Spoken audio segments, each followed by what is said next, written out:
You recognize that sound? That is a sparkling wine cork popping. So this must be episode 3 of Flying for Flavor. It's Nova Scotia Wines, part 2.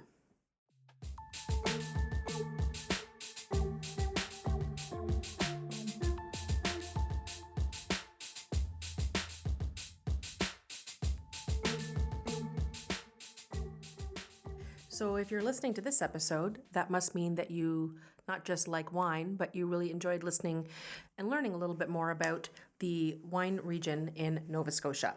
So today we're actually going to focus on one particular winery, and it is a very popular one in the area. It produces spectacular sparkling wines, and it's getting some worldwide recognition, and it's called Benjamin Bridge. Now, I had the chance to not just do a full tasting when I was there this summer, but I got to meet the basically the main players, owners, and just about everyone was there to not just welcome me, but show me around and really give me a full feeling of why Benjamin Bridge and their wines are so spectacular and so well received globally. So this episode is going to go a little bit in depth into some of their wines, as well as a little bit on the history and some technical stuff. And as usual, any of the full interviews, unedited portions, or other videos will also be available in the show notes that can be found at stephaniepichet.ca/flavor3. Again, that's the Canadian spelling of flavor, F-L-A-V-O-U-R. So I thought I should start this episode with a little tour of the vineyard, headed by the head viticulturist at Benjamin Bridge, Scott Savoy. And yes, because we're in a vineyard, this was taped outside. So please bear with me with the audio and the wind. Yeah, I know. So a little bit on our setting here. I mean, you're into Nova Scotia. Yep. We're in the Gaspereau Valley, which is a little sub-valley within the Greater Annapolis Valley. Okay. So we're really in a little protected, sheltered little spot here. What you know here is that we do catch a little bit extra heat, and that's one of the reasons why we do have the ability to ripen vinifera to a really good quality. If you can imagine also the setting here, basically our soils are really young in the world of viticulture. Our soils were created at the end of the last glaciation. So even this river, so just down below us here is the Gaspereau River. We've got about almost 2 kilometers of river that Benjamin Bridge borders on. But this river actually at that last glaciation didn't go out there. It went out somewhere else. So the soils are really churned here, and as we go we can see that these soils are glacial alluvial soils. So layers of sand, rock, gravel, everything, so it's really like a tapestry of all the different elements. And we feel it adds richness to a lot of our wines, not just being like sand or clay or it's a really big mix. So the blocks that are just beside us are the original blocks. So the Vidal, just over here is some Foch, Céval, and New York Muscat. Those are the first blocks that were planted in 2001, 2, 3 era. Yeah. And then as they went, the team got specialized looking at sparkling wines, and so the following blocks were Pinot, Sauvignon Blanc as Darrow, the founder's favorite varietal, and then Chardonnay. That's the basics there. We're about 35 acres certified organic with ProCert here on this property. The next property we're planted. We've got 18 acres in out of 35 that we're going to be planting as we keep expanding, and we have another site in just outside of Canning. We call it our Kingsport block, so right next to Blominen State Winery, another little different spot. So the moderating factor here, we have the river, and even just this morning you could see fog follow all the way up to here on the river, low-lying fog, but the head of the tide is about 5 kilometers away, and the Minas Basin just beyond that, and that's part of that huge Fundy tidal airflow that we get here. So our season usually starts, bud break is mid-May. Okay. And so it is later than a lot of other regions, definitely mid-May, sometimes even a little bit later. And we'll harvest all the way through to, the 11th, 12th of November. Okay, yeah, so you're starting later, but you're ending later. Exactly. So our hybrids tend to start coming off first. They'll start dribs and drabs early September. And then the vinifera, last year we picked Pinot October 5th at Sparkling Parameters. Wow, that's not bad. Yeah, and Chardonnay was October 20th-ish, depending on the blocks. We do certified. We produce, how many cases of wine? I never get that one right. I think we're in the 20,000 case range, but the bulk of it would be Nova 7 at 11,000 cases. Yeah. For that one. So we buy in a lot of fruit. We've got about 22 growers. We buy in, it's probably 35% our own fruit and the balance from growers. Okay. But when you look at the bigger picture of what we do, as she mentioned, Nova 7 is 14,000 cases, about half-ish. It is actually a grower-driven program at this day and age. So all the varietals that we have here, the only ones that really go into Nova 7s probably are New York Muscat, right? Okay. And that's the aromatic component of Tidal Bay. We have some of our fruit go into it. But if you look at our sparkling program, our sparkling is more like 85% our estate fruit, and the rest being from growers. Growers are only now getting into planting Chardonnay and Pinot. Like there's been some older blocks, but it's really evolving. So we might see that change a bit, but nonetheless, it also means that we have control over that fruit that goes into our higher end products. And where, just out of curiosity, these growers that you're mostly sourcing your fruit from, are they pretty much spread out everywhere? They really are. So all the way down to a little village called Granville Ferry, Granville Beach. We got 1 or 2 growers there. They do Chardonnay, Riesling, and Sauvignon Blanc predominantly. Small growers, but they're in a really unique setting. They're on really heavily gravelly soils, so that gives a unique character to those wines. We have some that are in the Canard and Canning area here, and those soils are very sandy, with a clay base, so they've got a little bit more florality, a little more expressive on that side. So yeah, and we've even got one grower in around Pugwash. So we've got all over the valley and across, but essentially the bulk of it, I would say, would be between here and Blomidon, and a few in the Centerville area, which is sort of the middle of the valley, right? It's always a challenge too, because people will ask, so what are the soils? And it's like, it's so varied depending on the spot. And it's not that there's like, we could say, oh, it's this. It's absolutely not this. So we are a small growing industry, but in terms of it's scattered all over the province in terms of where a lot of the contracted growers are. Although arguably most of the wineries are located in kind of the Wolfville area. Yeah.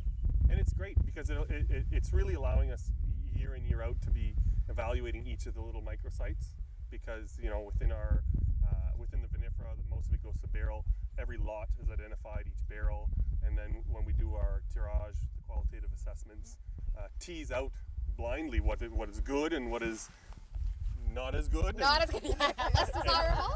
Less desirable, and so that's and it's really neat that we do have the ability within our growers to span the entire viticultural. Such a range, which is must be fun to play with. Yeah, no, it's really, and it's been going on here since 2002. First vintage of sparkling was done in 2002, and a little bit more as the years went on, and even now we can go back and evaluate 2002, 2004 that aren't for sale, right?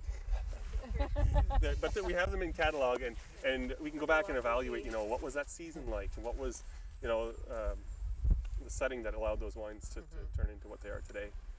So yeah, we have some organic growers, but we're really very hands-off. We really believe that the wines are made in the vineyard, and the expression of terroir is critical. So we don't apply. It's been 3 years that I've been managing the vineyards here. I've only put little tiny bits of fertilizer anywhere, of course organic stuff. Yes. And the idea is that we want balanced vines. We need them to be calm, and we need them to explore the soils, right? Versus adding and adding and adding. We feel like that's one of the possible barriers between the wine and terroir, is by adding. That being said, innate yields here have been low since the get-go. The wider planting density of the original blocks are part of that. But ultimately what we found is that the highest quality wines are when the vines produce like less than 2 kilos a plant. Okay. Right, 1.5 kilos. and that's why like our sparkling wines often come from less than 2 tons to the acre production. Now on the new plantation over in the far, I worked my way around changing the density. So we've got 2 meter row spacing versus 3 here and 1 meter between the vines. So basically doubling our vines per acre. And so that's where you're going to get a little bit more better economic model there. You're still going to get your 1.5 kilos per plant. You just got a lot more than per acre. Yeah. So That's the more and more that you can sort of plant per acre, it makes gives you a little bit more flexibility. yeah, then you can be in the position of dropping fruit and not hurting the bottom line, and really being precise about qualitative viticulture. So. Brings in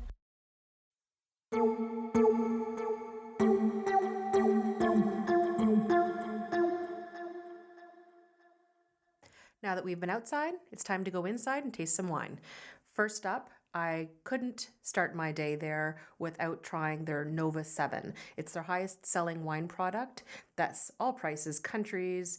It's like more than Yellowtail Infusion in the Nova Scotia area. So it's a pretty big deal out in that area. And it's one of the ones that you could probably find in most of your local stores. So you'll have to go and check it out. But first, here is a quick little introduction from head winemaker Jean-Benoit Delaurier. Well, this is a good one to end on. Nova 7, right? Good. That's good. So the 2016 Nova 7, like one of the unique traits of it is that it's 100% wild fermented, and that's an unlikely proposition in relation to style. Because if you look at like the world of Moscato, we're definitely in a territory where the aromatic or stylistic outcome is paramount. So it's not really a style where you want to roll the dice. You're going to take a leap of faith on where like a wilder indigenous fermentation is going to take you aromatically. So the need for like predictability within that category is really high. But at the same time, knowing the impact that a selected yeast strain is going to have on the stylistic outcome, it's difficult to really stand behind a terroir narrative, with third-party products having such an impact on the finished product, right? So it was a choice, and it was a huge risk because, and you can attest, the business does rely on Nova 7, right? Yes. Yes, it does. As somewhat of a... It fuels the champagne, pursuit. So. In a way, it's our bread and butter because it's so successful, right? And it allows us to geek out and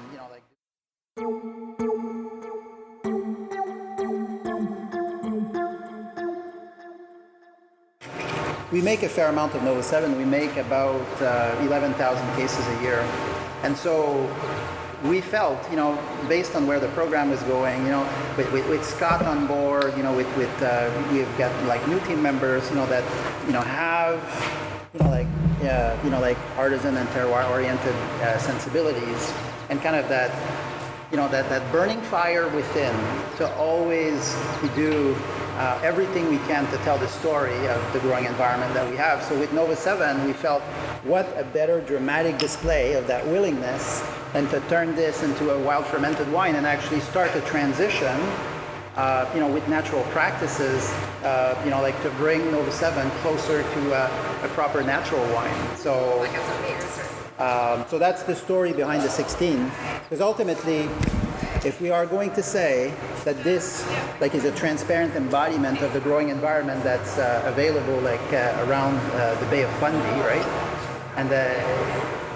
And yet we rely on on technical strains, right, to get us to an aromatic place that may or may not be related to site. Then I guess it could be a valid claim, but it could be an amplification of fact.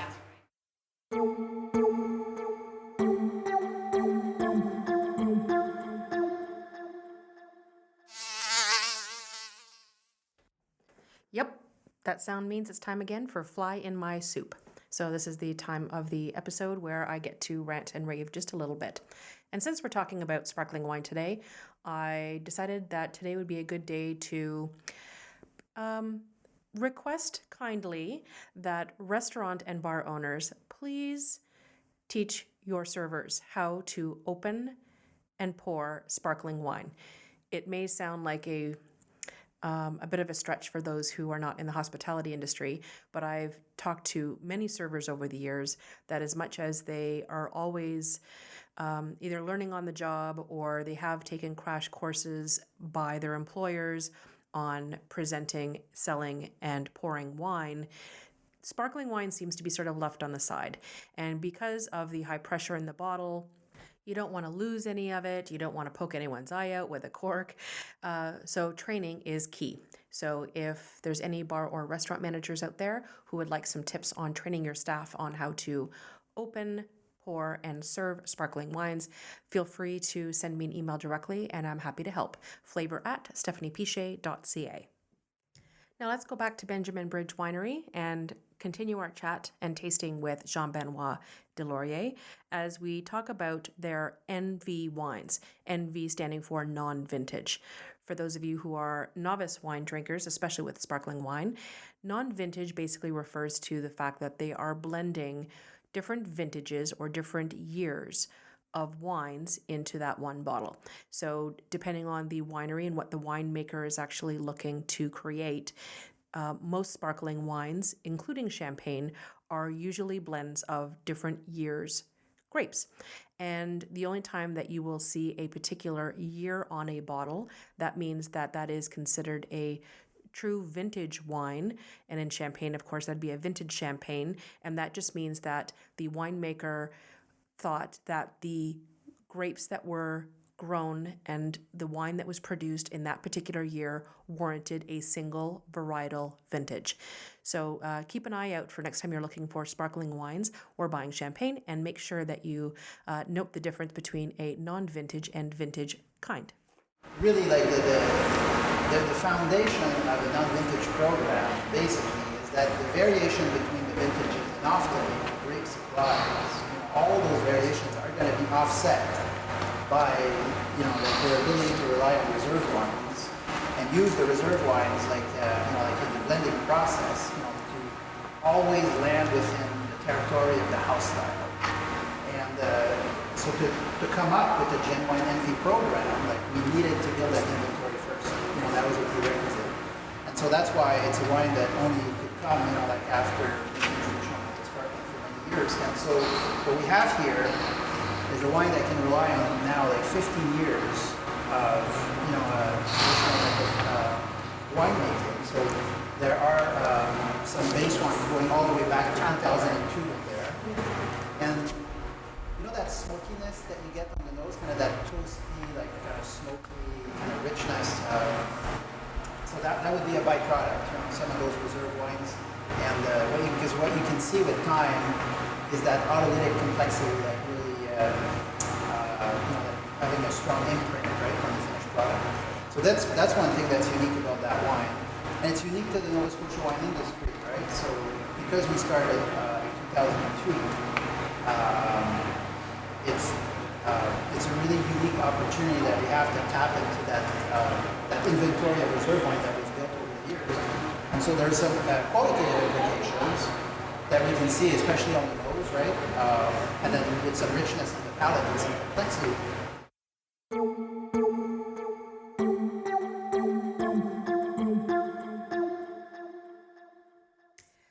So if you want to learn more about the sparkling wines made by Benjamin Bridge, I suggest you make sure you check out all the links that I included in the show notes. And again, the show notes will be located at stephaniepichet.ca/flavor3, Canadian spelling of flavor, of course, FLAVOUR. So now it's time for table topics. Now, because we're talking sparkling wine, I thought it would be fitting, and I coincidentally found a question in my wine table topics kit about sparkling wines. So here is the question. Do you prefer French champagne, American sparkling wine, Italian Prosecco, Spanish Cava, or Italian Asti? So those are all basically the most popular sparkling wines in the world. And a lot of people who are not familiar with sparkling wine, its terminology, sometimes group them all together and call them all champagne. But of course, you can't do that. The Champagne region in France is the only legal group who is allowed to call their sparkling wines champagne. However, their method of creating champagne is actually duplicated worldwide.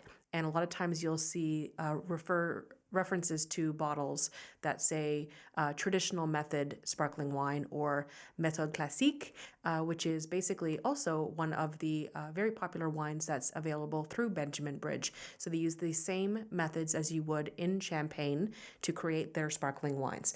I will go into more detail about champagne and its production process a little closer to the holidays when sparkling wines will be flowing aplenty. In the meantime, here's the point where I answer the question, and my answer is I do prefer French champagne, but not necessarily from the bigger houses. I did have a chance to visit the Champagne region a number of years ago, and some of my favorites are the very small producers that have been making their family champagnes through generations, and unfortunately they don't make enough to be able to export here. So I did bring back a couple of bottles in the last time, but they're all gone. So now it's one of those things that when I am traveling, I always check out the champagne and sparkling wine sections in wine stores so that I can hopefully stumble across one of those small producers who may have sent a bottle or two astray. If you have a preference on one of these wines and you want to weigh in or challenge me on my vote for favorite sparkling wine, you can do so at any of the social media channels. I'm on Instagram and Twitter, as well as Facebook. So one last little note about Benjamin Bridge's sparkling wines. You'll see a link in the show notes for a CTV news piece that basically was featuring Benjamin Bridge because they have a new coveted spot on Gordon Ramsay's 3-star restaurant wine list, which is a pretty big coup for a Canadian wine, let alone a Canadian sparkling wine. So it is their Brut Reserve 2008 wine. It's very hard to find now, so it's one of those things that if you do get a chance to get anywhere near a Gordon Ramsay restaurant and want to treat yourself to a 3-star Michelin restaurant meal, then maybe you can also take the extra splurge and add on a bottle of Brut Reserve 2008 from Benjamin Bridge. So we're going to finish off with one of my new favorites from Benjamin Bridge. It's maybe not the big showstoppers, it's not one of the usual big sellers, but it happens to be a brand new release and something new that they are creating, and it's kind of going back old school. So it is a wine called Petnet. So for those of you who have never heard of Petnet before, it is essentially just a short form of a French term referring to naturally sparkling. So if you've listened to previous episodes of mine, you know I have this newfound love for unfiltered wines. So any of these natural wines are actually really popular right now, and winemakers are having a blast basically letting wines do their thing. So Petnet is usually just created by taking the wine in its unfinished, meaning still fermenting state, and bottling it and putting a cap on it and allowed it to complete its fermentation process directly in the bottle. So essentially, the winemakers are gambling that the outcome is going to be another experiment gone right. So I had a chance to taste the first of the 2016 vintage of Benjamin Bridge's Petnet, and I actually also found it, if you happen to be in the Nova Scotia area, the Obladi Wine Bar downtown Halifax is also carrying it. So here's Scott Savoy again with his little description and introduction to their Petnet. And Petnet has been like a thing for a long time, and a recent movement, a lot of activity towards Petnet. And so over the last few years, we've been debating when it's going to happen that we're going to make one. And in 16, we had a lot of fruit. So we had fruit, a lot of fruit growers, a lot of estate fruit. So the opportunity kind of arose. But non-interventionist, this wine would be certifiable organic. Okay. It's to that point. So certified organic fruit came in from the vineyard. A very minimal sorting because it was very clean. Gentle press, right to tank. Fermentation took place indigenous, no sulfur added. And then around December 5th or 6th, with about 30 grams of residual sugar, it went right to the bottle that we see here today.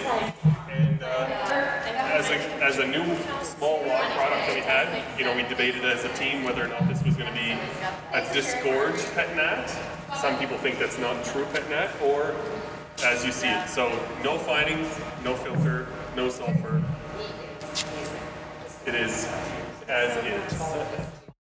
So that's it for our tour of Benjamin Bridge for today. I probably overdid it, but I included so much information about their wines and little video clips, lots of links and resources on the show notes. Again, that's stephaniepichet.ca/flavor3. So this is the time of the show where I like to thank all our contributors. And of course, it's going to be the entire team at Benjamin Bridge. So of course, I wanted to thank Jean-Benoit Delaurier, who actually took the time out of his busy day to do a barrel tasting and a full tasting of their lines with us, as well as Scott Savoy, the head viticulturist, who also gave me a little tour of their vineyards.